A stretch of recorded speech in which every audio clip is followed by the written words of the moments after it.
하박국서는 전체 구조로 보면 하박국이 두 번에 걸쳐 하나님 앞에 질문을 던지는 내용이 담겨 있습니다. 두 번만 기도한 것은 아닌데 두 번에 걸친 하박국의 질문이 나오고 그에 대한 하나님의 두 번에 걸친 답이 나오는 말씀으로 하박국서는 구성되어 있습니다. 여러분, 일반적으로 교회 안에서 질문을 많이 하게 되면 어떻습니까?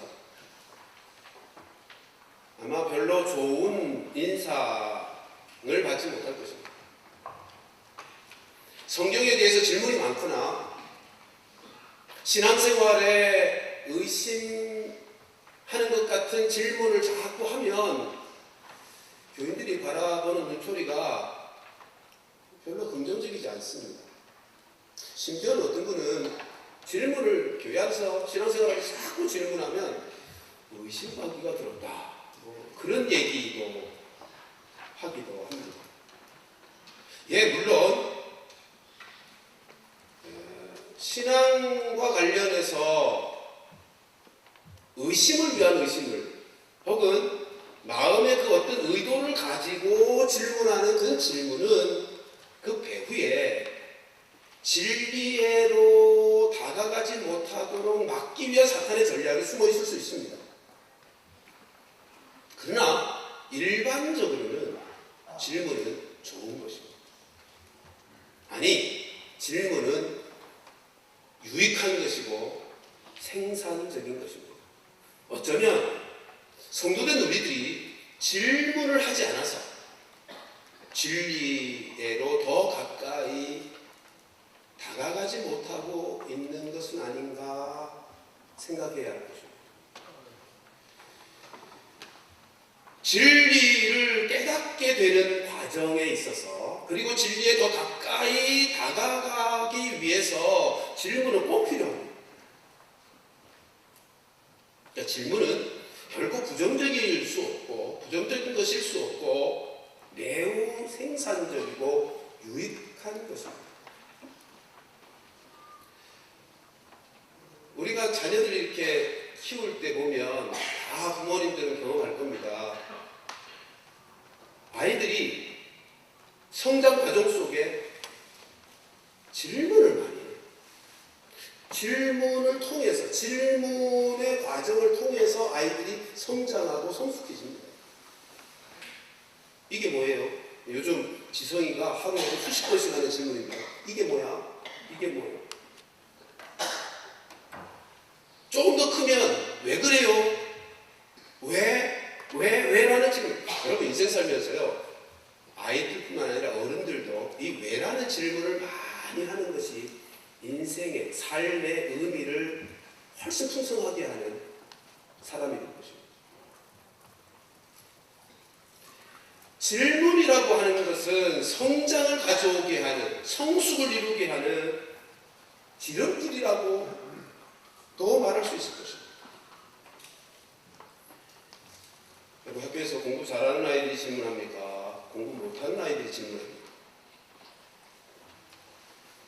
논리적으로 보면 공부 못하는 아이들이 질문을 많이 해야 되잖아요. 근데 안 되죠.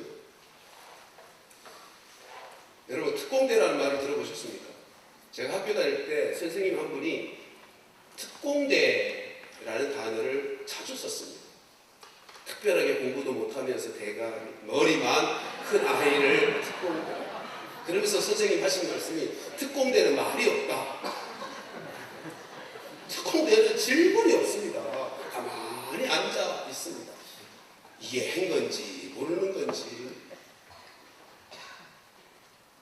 여러분, 질문해야 우리가 믿는 도리를 밝게 깨달아 알 수 있습니다. 영국 속담에 그런 속담이 있어요. 질문을 두려워하는 것은 배움을 두려워하는 것이다. 하박국서는 질문으로 시작합니다.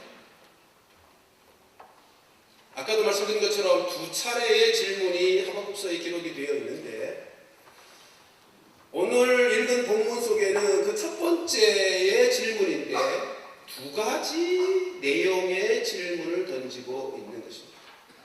먼저 하박국이 어떤 인물인지를 생각하십시오. 그 이름이 참 재미있죠. 호박국을 생각하게 하는 이름입니다. 근데 하박국이라고 하는 이름의 뜻은 껴안다라고 하는 뜻입니다. 히브리어의 하바크라고 하는 단어가 껴안다는 거예요. 하박국은 도대체 뭘 껴안았을까? 하박국은 자신이 살고 있던 시대의 아픔을, 자기 민족의 고통을 껴안고 하나님 앞에서 씨름했던 사람이에요. 하박국은 주전 600년경에 선지 활동을 했던 사람이거든요. 유대 왕의 세 왕의 통치 시기를 함께 했던 선지자입니다. 요시야 왕과 여호아하스 왕과 여호야긴 왕. 요시야 왕 때는 그래도 하나님을 잘 섬겨서 유다 왕국이 30여 년 동안 평안한 시절을 보냅니다. 그런데 이어지는, 요시야 왕이 죽고 나서 이어지는 여호아하스 왕은 왕위로 오른 지 3개월 만에 애굽에 의해서 폐위를 당합니다. 그러니까 나라 상황이 어떤지 진짜 보시죠. 외세에 의해서 왕권의 폐위를 가져온다는 건 그 나라가 지금 얼마나 무력한 상태에 있는지를 알 수 있잖아요. 여호야긴 왕은 결국은 바벨론의 느부갓네살 왕에 의해서 쇠사슬에 채워 포로로 잡혀 끌려갑니다. 그 시대에 지금 하박국 선지자가 선지자로 부름받고 사역을 하고 있는 거예요. 그러니까 하박국 선지자의 마음이 얼마나 힘들었겠습니까? 나라의 상황은 정치적으로 멸망을 당할 위기에 놓여 있는데 영적으로는 얼마나 심각한 어두움과 무력함에 빠져 있는 시대였는지 모릅니다. 어떤 신학자는 하박국 선지자의 활동하던 그 시기에 하박국의 마음을 죽음의 고통이라고 표현까지 했습니다. 오늘 읽은 말씀에 2절 3절 말씀을 보십시오. 사용되고 있는 하박국 선지자 입에서 터져나오는 단어들은 죄악과 강포와 겁탈과 폐역이라고 하는 단어들입니다. 율법은 해이해졌답니다. 하나님의 정의는 다 사라졌답니다. 그러니까 지금 하박국 선지자는 백성들을 향하여 너희 그렇게 살면 안 된다. 하나님께 돌이켜야 된다. 어찌하여 그렇게 폐역한 삶을 살고 있는가? 하나님 앞에 회개하고 돌아서야지 라고 외쳐도 전혀 변함이 없어요. 하나님을 향해서도 부르짖습니다. 하나님이 민족을 이대로 두실 겁니까? 여러분 오늘 본문에 보면 두 가지 질문을 하죠. 2절에서는 뭐라고 말씀하죠? 뭐라고 질문을 던지죠? 하나님 앞에 이렇게 질문합니다. 2절 어느 때까지입니까? 여러분 어느 때까지니까의 밑줄을 쫙 써 들어주십시오. 저는 우리 교회 성도들이 성경 속에 낙서는 하지 말아야 되지만 막 이렇게 써 있는 게 많았으면 좋겠어요. 좀 밑줄도 긋고요. 거기다가 깨달은 거 막 적기도 하고요. 그래야 성경 계속 반복해서 읽을 때 그 부분 읽으면 다시 은혜를 누리지 않겠어요. 사입이나 이단들 성경책 보면요 너덜너덜해요. 성경책을 많이 해서. 근데 우리 정통 교회를 다니는 분들의 성경책을 보면 깨끗해요. 이것도 깨끗한데. 제가 신앙생활 하면서 성경이 한 7권 되는 것 같아요. 저는 막 쓰거든요. 막 깨달아지면 성경책을 막 써요. 여러분 이거 책이에요. 그냥 쓰세요. 그래서 이제 다 좀 가지고 다니기 민망하면 제가 바꾸고 하는데 교인들 보면 이거 거룩한 책이니까 설교 시간에만 잠시 보고 집에 가다가 잘 모셔놨다가 주일 나올 때는 다 먼지 털어서 다시 가져오죠. 그러지 마세요. 좀 읽으면서 깨달으셨으면 의심되면 또 퀘션 마크도 달고 깨달으면 좀 적기도 하고 좀 그러시자고.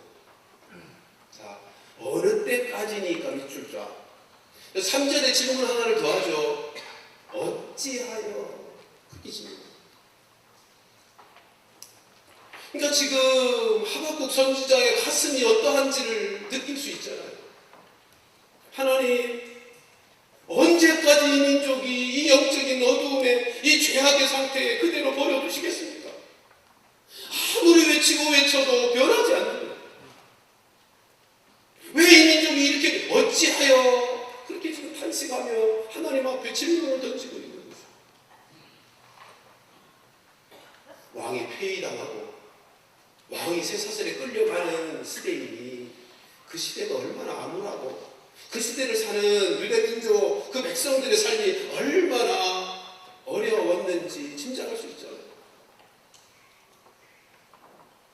그 절박하고 그 절절한 심정으로 지금 하박국 선지자는 하나님 앞에 또 부르짖으면서 언제까지니까 어찌하여 이렇습니까? 라고 탄식하며 질문을 던지는 거예요. 여러분, 우리들도 마찬가지죠. 남편을 위해서 그렇게 기도하고 그렇게 간구하고 그렇게 권하고 해보는데 변하지 않아요. 자식들을 위하여 하나님 앞에 그렇게 간구하고 부르짖거늘 하나님이 들어주시는 것 같지 않아. 안 바뀌는 거예요. 경제적인 어려움 그것 때문에 가슴 답답하고 어찌할 바를 몰라서 불안해하고 그래서 하나님 앞에서만 매달려 또 구하고 구하는데도 하나님께서 나아지게 해주시지 않아요.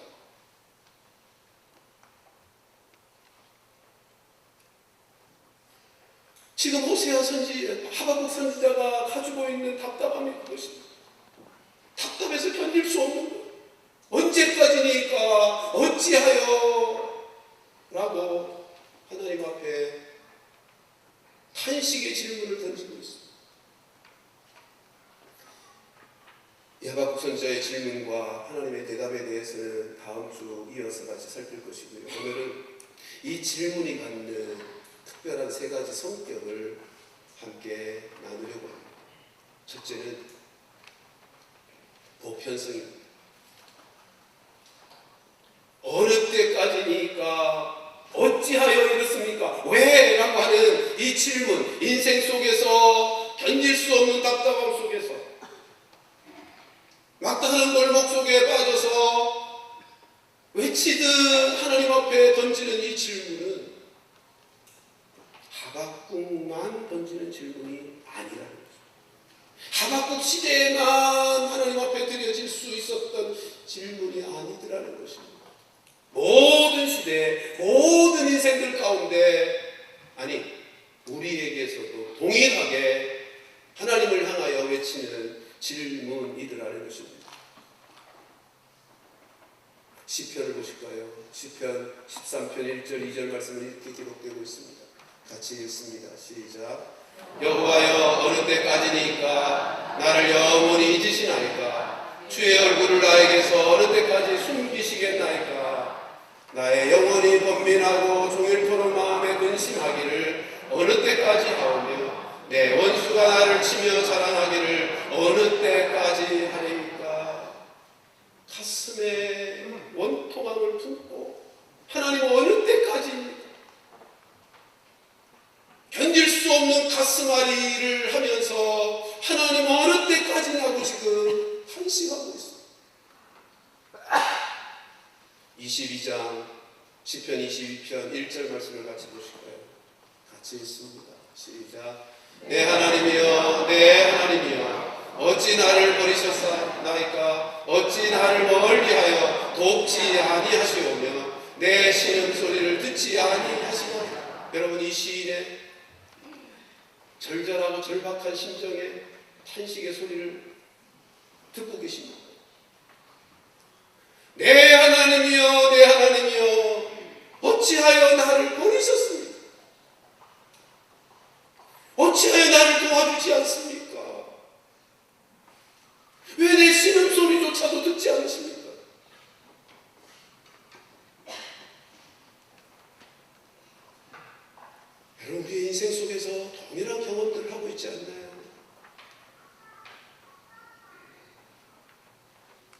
경제적으로 어려움을 겪어요.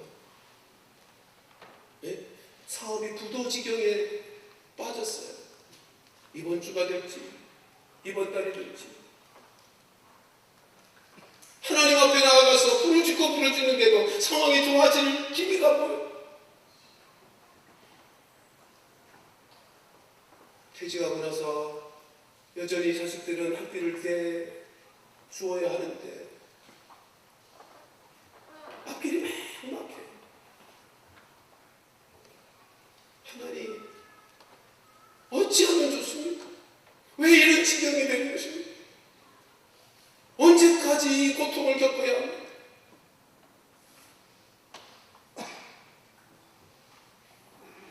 질병에 걸려서 모쏠 질병에 걸려서 하나님 앞에 치유를 위해서 기도하고 또 부르짖는데 조금 나아지는 것 같더니 또 악화되고 또 나아지는 것 같더니 또 악화되고 하나님 왜 나에게 이런 고통을 가져다 주시는 겁니까? 언제까지 이 고통에서 벗어나지 못하고 이 괴로움을 겪어야 하는 것입니까?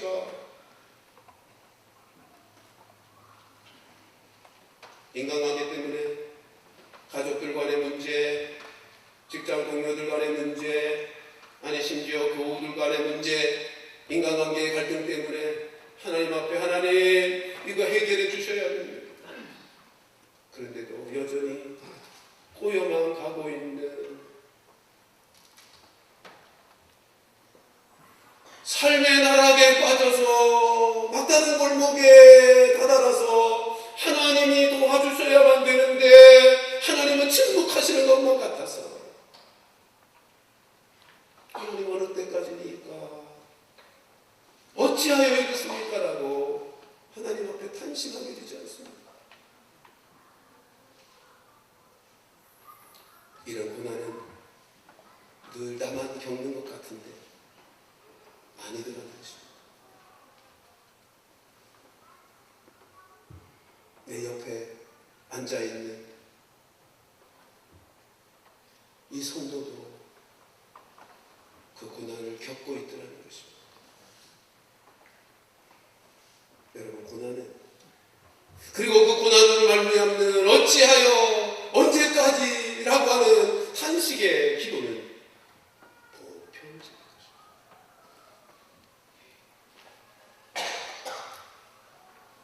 어느 부인이 나밖에 없는 아들을 잃었습니다.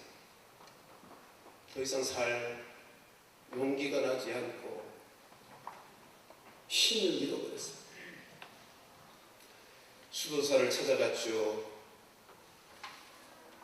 수도사에게 찾아가서 선생님, 내가 아들을 잃고 나니 왜 나의 인생 가운데 이런 일이 찾아왔는지 알 수도 없고 이해할 수도 없습니다. 나는 더 이상 인생을 살 힘이 없습니다. 나 이거 어떻게 살아갈 수가 있겠습니까? 수도사가 대답합니다. 내가 하자는 대로 하면 당신의 마음의 그 깊은 병, 살 용기를 잃어버린 그 병을 내가 치료해 줄 수 있을 것 같습니다. 뭔데요? 이제 산 아래 내려가서 동네에 가서 집마다 방문하여 이렇게 질문하십시오. 이 집은 슬픔이 지나간 적이 있습니까? 없습니까? 이 집은 고난이 방문한 적이 있는지 없는지를 확인하십시오. 그리고 만일 슬픔이 지나가지 않은, 고난이 지나가지 않은 집이 있다면 그 집에서 어떤 씨든 씨앗 하나를 가져오십시오. 그러면 내가 그 씨앗으로 당신의 그 마음의 병을 고쳐줄 수 있습니다.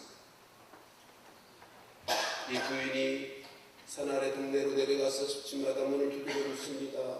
이 집은 고난이 지나갔었나요? 이 집은 슬픔이 방문했었나요?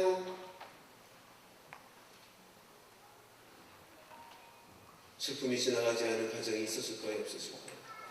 없죠. 이 부인이 집집마다 방문하며 깨달은 것 이것입니다. 이 고난이 나만 겪는 고난이 아니구나. 이 슬픔이 나만 당한 슬픔이 아니구나.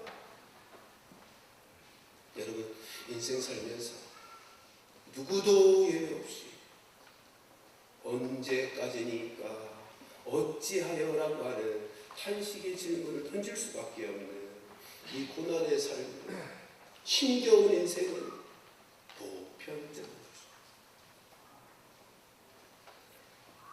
두 번째, 이 질문에 갖는 특징은 한계성입니다. 질문의 한계예요. 이 질문은 한계를 가지고 있어요. 아니, 엄밀하게 말하면 이 질문에 대한 대답의 한계가 있어요. 그렇다고 오해는 하지 마십시오. 하나님이 대답하실 수 없어서 가지는 한계가 아닙니다. 하나님은 우리가 질문하면 대답해 주십니다. 문제는 하나님의 대답을 우리가 다 이해하지 못하는 한계가 있다는 것입니다. 우리 편에서 하나님의 대답이 이해가 안 되는 우리의 한계가 있더라고요. 하나님의 뜻을 다 헤아릴 수가 없어요. 하나님의 일하심에 대한 이유와 목적이 다 이해가 안 돼요. 여러분, 이런 이해하지 못하는 한계의 문제는 인간들 사이에서도 경험할 수 있습니다. 우리가 흔히 내 입장, 내 상황을 상대가 이해해 주기를 바라면서 흔히 던지는 질문이 있죠. 요청이 있죠. 요청의 말이.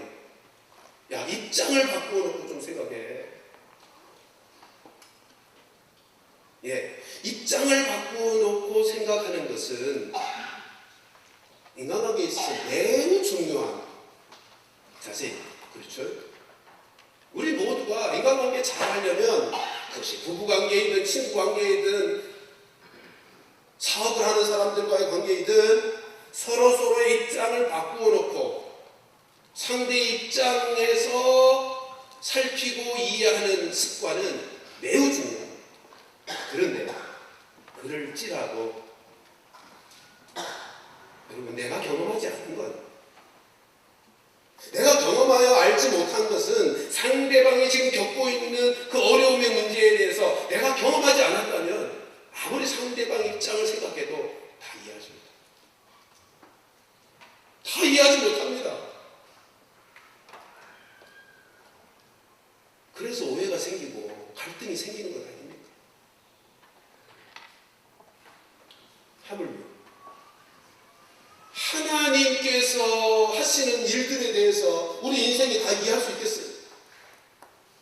예, 하나님은 대답해 주신다니까요. 여전히 우리에게 응답하세요. 그런데 우리 편에서 그것이 다 이해가 안 돼요. 이것을 T.L. 페고르는 이렇게 표현했어요. 신과 인간 사이에 있는 질적 차이다. 무슨 말이에요? 하나님은 하나님이시라는 거예요. 인간은 인간일 뿐이에요. 하나님이 어떤 분이십니까? 전지하시고 전능하신 분이시잖아요. 인간은 무지하잖아요. 더더군다나 죄로 말미암아 어두워졌잖아요. 거기다가 더 중요한 것은 하나님은 영원히 계시는 분이시라고. 근데 우리는 인생은 순간을 살아요. 순간을 살 뿐이라고요. 제가 성경 공부할 때 자주 언급하는 말입니다만, 하나님이 영원 자존자이시고 하나님이 알파와 오메가가 되시고 하나님이 처음과 나중이 되신다는 말씀의 의미는 하나님은 처음과 나중 이 전체를 동시에 보시고 계시는 분이시라는 거예요. 내 인생의 과거도 아시고 현재도 아시고 미래도 아시는 분이 하나님이시란 말이에요. 근데 나는 이 순간밖에 몰라요. 근데 내가 그 하나님의 경륜을, 그 하나님이 운영해 가시는, 내 인생을 이끌어 가시는 그 전부를 보시고 경영하시는 하나님의 뜻을, 하나님의 계획을 어떻게 다 이해하는가?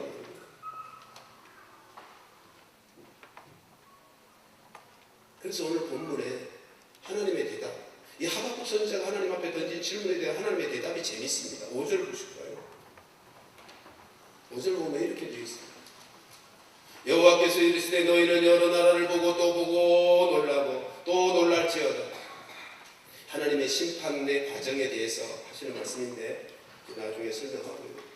너희의 생전에 내가 한두 가지를 행할 것이라 누가 너희에게 말할지라도 너희가 믿지 아니하리라. 무슨 말이에요? 못 알아듣는다는 거예요.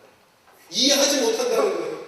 하나님이 응답하신다니까요. 우리가 하나님 앞에 기도하고 부르짖으면 하나님이 말씀하세요. 응답하신다고요. 그리고 계속 역사하세요.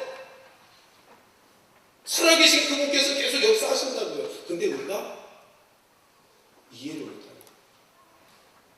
다 알아듣지 못하는 거예요. 그래서 우리가 반응할 때 뭐 정말 그렇게 되는 거예요? 라고 믿지 못하는 거예요. 믿어지지가 않는 거예요. 이해가 안 되는 거예요.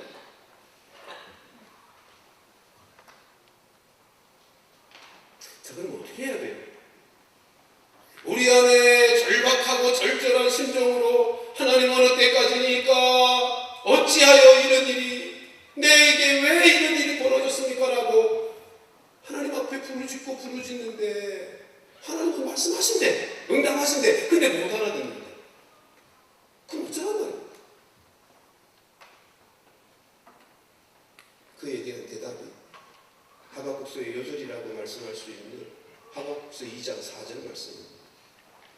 하반절만 우리 같이 한번 읽어보겠습니다. 시작. 의인은 그의 믿음으로 말미암아 살리라. 다시 한번 따라합시다. 의인은 믿음으로 살리라. 이게 대답이에요. 우리가 하나님 앞에 부르짖고 부르짖어요. 고난이라고 하는 것이 삶의 고통이라고 하는 것이 보편적인 것이어서 예외가 없는 우리의 인생 속에 이 부르짖음의 기도가, 이 탄식의 기도가 늘 있어요. 그리고 하나님은 응답하신다.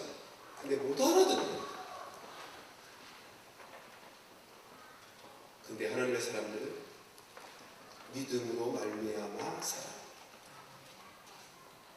뭘 믿는 거죠? 하나님을 믿는 거예요. 하나님의 뭘 믿는 거죠? 나는 이해하지 못했지만 하나님을 알고 계시다는 것을 믿는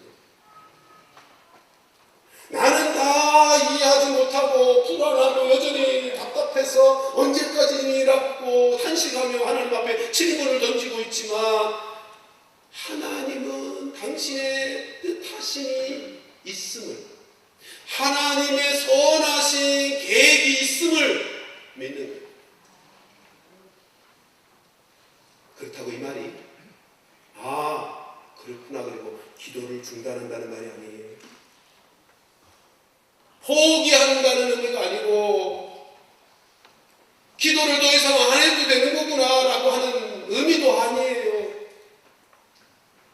믿기 때문에 계속 기도합니다. 언제까지?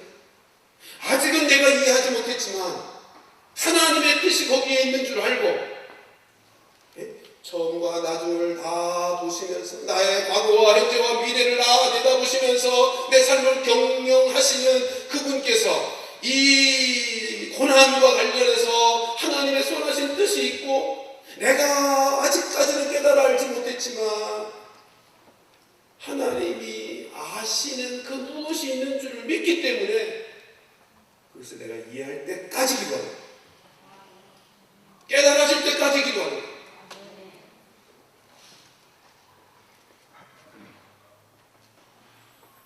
그것이 믿음으로 말미암아 사는 거예요. 의인은 믿음으로 말미암아 살리라.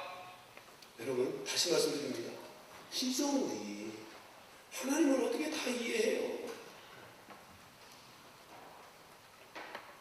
질적 차이가 있다니까. 그러므로 기도하고 부르짖는데도 사람들이 내가 원하는 대로 하나님이 응답하시고 내가 원하는 대로 상황이 바뀌어지지 않으면 기도 응답 안 했다고 생각하는 거예요. 그죠? 하나님이 지금 침묵하고 계시다고 생각하는 거예요. 아니에요. 계속 응답하고 계십니다. 의인은 믿음으로 말미암아 사는데 이걸 믿는 거예요. 하나님을 아신다. 하나님을 아신다. 그래서 그 하나님이 아시는 바 그것이 내가 깨달아질 때까지 기도한다. 이거 한번 따라하십시다. 하나님을 아신다. 그러므로 나는 믿음으로 산다. 그것이 의인은 믿음으로 살리라라고 하는 말씀입니다. 여러분 꼭 기억하십시다. 어찌하여 언제까지 이 질문은 한계를 가지고 있는지.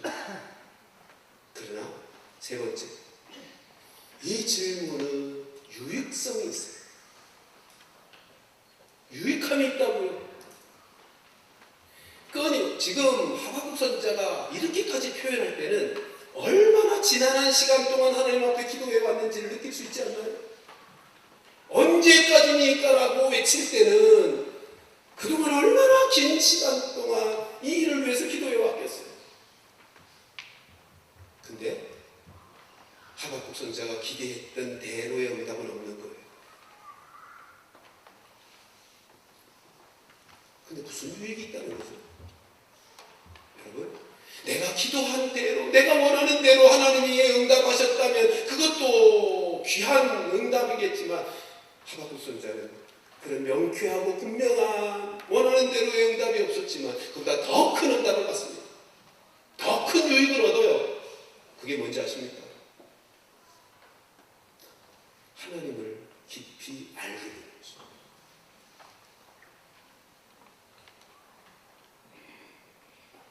하나님을 더 깊이 인식하고 깨닫게 되는 거죠.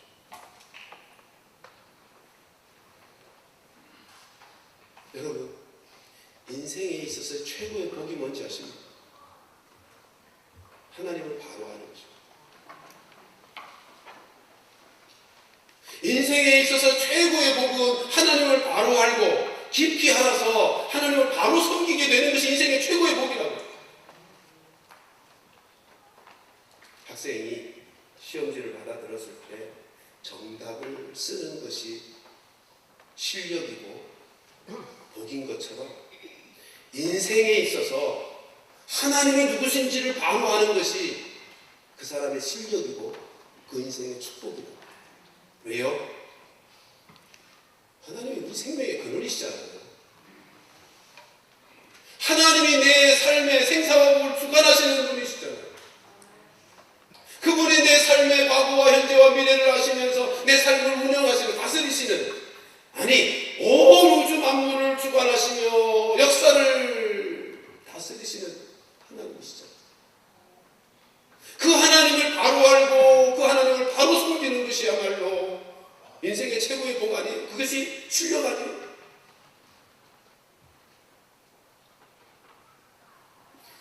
인생의 어리석음을 가장 확실하게 확인할 수 있는 게 뭘까요? 하나님 가까이 하는 것이 복인 줄을 모르는 것. 하나님 가까이 하는 것이 복인 줄을 모르는 것. 하나님을 아는 것이 인생의 최고의 복인 줄을 모르는 것이 인생의 어리석음과 어두움의 가장 분명한 증거라고.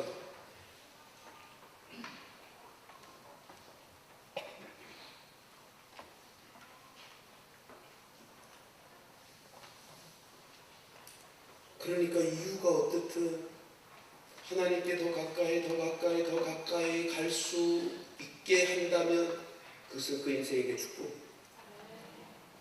고난일지라도 축복.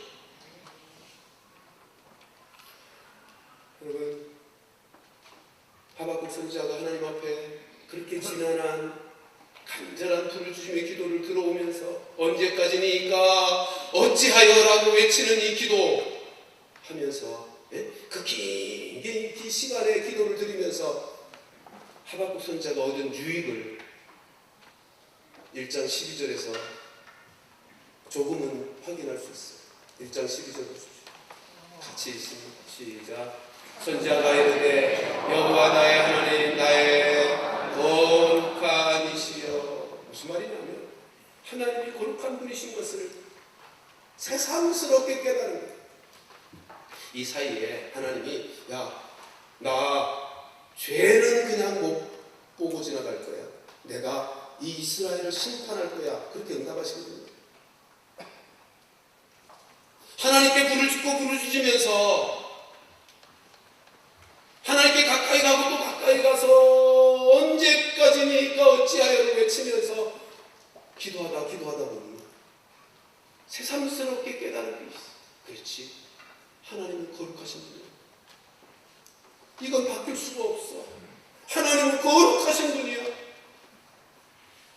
여러분, 성경 공부해서 하나님은 거룩하신 분이라고 아는 것하고 내 삶의 고민과 갈등과 고난을 겪으면서 하나님 앞에 기도하다 하나님 거룩하신 분이시지 늘 깨달은 거하고는 전혀 달라요. 그의 신앙과 그의 삶의 자세와 모습이 전혀 달라져요. 지금 하박국이 그걸 깨닫네. 새삼스럽게 깨닫네. 하나님은 거룩하신 분이시죠. 이어지는 말씀 보실까요? 12절 이어지는 말씀을 보시면 방송실 나의 거룩한 이시여 라고 말씀하시고 그 다음은 이렇게 이어집니다. 주께서 만세전부터 계시지 아니하시니. 무슨 말이죠? 하나님은 만세전부터 만세까지 계시는 분이시라는, 영원하신 분이시라는, 아까 말씀드린 것처럼 처음이고 나중, 알파와 오메가. 하박국이 새삼스럽게 하나님의 영원자 되심을 깨닫게 되는 거예요. 그래서 포기하지 않고 하나님 앞에 기도하는 거죠. 그 하나님만이 하시는 그 뜻을, 그 섭리의 계획을 알기까지 믿음으로 기도하는 거죠. 이 지난한 기도의 영적 싸움은 비록 힘들고 고통의 시간이 걸릴지 모르지만 하나님이 어떤 분이신지를 더 바르게, 더 깊이 있게 깨닫게 해주신다. 그래서 내려지는 결론이 뭔지 아세요? 우리가 잘 아는 하박국서 마지막에 있는 3장 17절 18절, 드디어 하박국에 의해서 찬양이 터집니다. 우리 같이 한번 읽어보십시다. 시작. 비록 무화과 나무가 무성하지 못하며 포도나무에 열매가 없으며 감람나무에 소출이 없으며 밭에 먹을 것이 없으며 우리의 양이 없으며 외양간에 소가 없을지라도 나는 여호와를 말미암아 즐거워하며 나의 구원의 하나님을 말미암아 기뻐하리로다. 아멘. 하나님 앞에 기도했더니 내가 원하는 대로 응답을 하지 않아서 마치 하나님은 침묵하시는 것 같이, 응답하시지 않는 것 같이 느껴졌지만 기도하고 또 기도하더니 어떤 상황에서도 하나님 그분만큼은 놓치지 않았더니 하나님이 어떤 분이신지를 깊이 깨닫게 되었어요. 그 하나님이 어떤 분이신지를 깊이 깨달아 알면 알수록 내 속에서 상황은 하나도 안 바뀌었는데도, 상황은 하나도 안 바뀌었어요. 무화과 나무가 무성하지 못하고 포도나무에 열매가 없고 감람나무에 소출이 없고 밭에 먹을 것이 없어요. 우리의 양이 없고 외양간에 소가 없는데도 뭐라고 한다고요? 나는 여호와로 말미암아 기뻐하리라.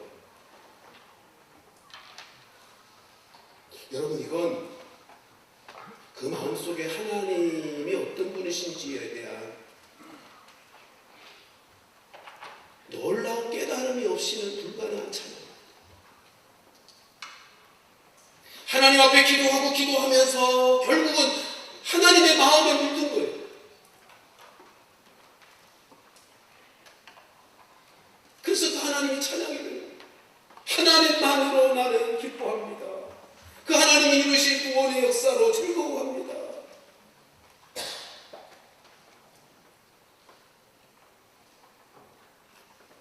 사랑하는 성도들이여, 말씀을 정리하겠습니다.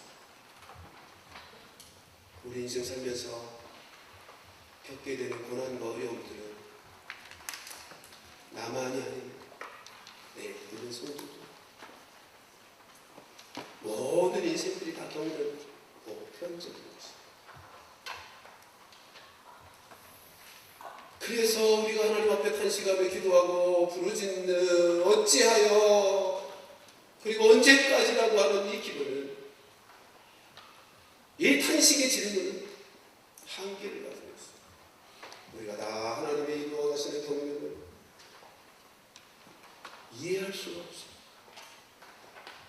그런데 유익합니다.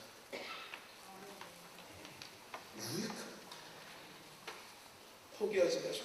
의인은 믿음으로 말미암아 살리라.